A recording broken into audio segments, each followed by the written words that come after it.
বৃষ্টিবার্তা চ্যানেলে আপনাদের প্রত্যেককে স্বাগত। এই মুহূর্তের গুরুত্বপূর্ণ আপডেট, পশ্চিমবঙ্গে দক্ষিণবঙ্গে 3 দিন রয়েছে বৃষ্টির পূর্বাভাস।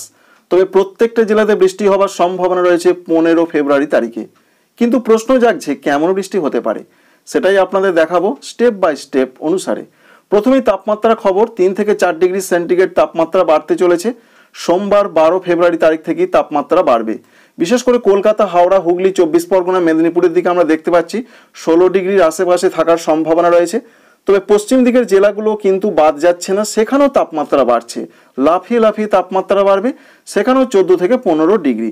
এখান থেকে পরিষ্কার হয়ে যাচ্ছে সারা দক্ষিণবঙ্গে পশ্চিম দিকের জেলা এবং কলকাতা সংলগ্ন জেলা প্রত্যেকটা জেলাতে 15 থেকে 16 ডিগ্রির আশেপাশে গড় তাপমাত্রা থাকবে।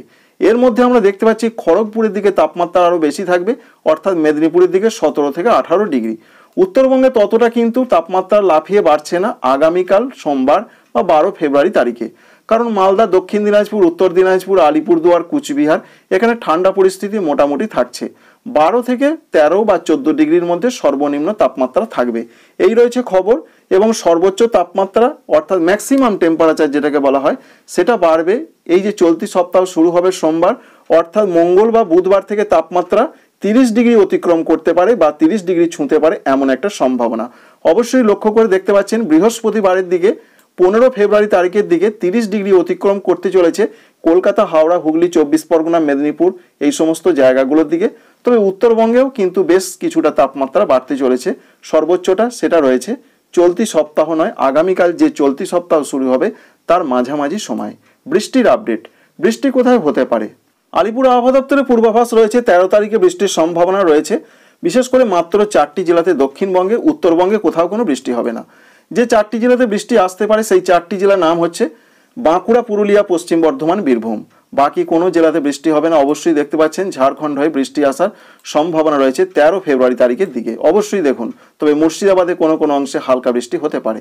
14 তারিখের দিকের যা পূর্বাভাস রয়েছে, 14 তারিখে বৃষ্টির সম্ভাবনা রয়েছে বাঁকুড়া, পুরুলিয়া, পশ্চিম বর্ধমান, বীরভূম। এছাড়া রয়েছে অন্যান্য কিছু কিছু জেলাতে হালকা বৃষ্টি হতে পারে, মুর্শিদাবাদ, নদিয়া, ঝাড়গ্রাম। এমনটাই আলিপুর আবহাওয়া দপ্তর জানিয়েছেন একটু আগে। তবে 15 তারিখের দিকে প্রত্যেকটা জেলাতে বৃষ্টির পূর্বাভাস দিয়ে দিলেন আলিপুর আবহাওয়া দপ্তর।